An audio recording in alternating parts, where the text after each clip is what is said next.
Taarifa za hivi punde kutoka nchini Tanzania ni kwamba curfew imeweza kukaa imposed, ama ile marufuku ya kutotoka nje kuanzia saa 12 jioni.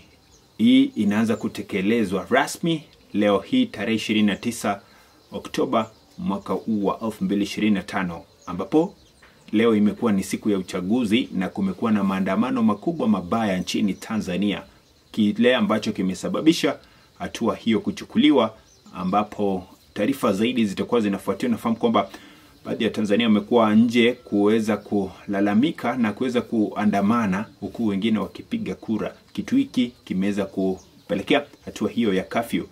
Taarifa zaidi nitakuwa na kupasha, endelea kusubscribe. Ndo hali ilivyo nchini Tanzania ni kwamba marufuku ya kutotoka nje kuanzia saa 12 inatekelezwa sasa hivi. Ninapozungumza sasa hivi tayari baadhi ya maeneo yameanza kuwa maame, ambapo ni sheria itakayokuwa ikitekelezwa kwa muda mfupi na kisha baadaye hatua zitakazofuatia zitaweza kuwekwa wazi. Subscribe, nitakuwa nakupasha zaidi. Jina langu mimi ni Omache.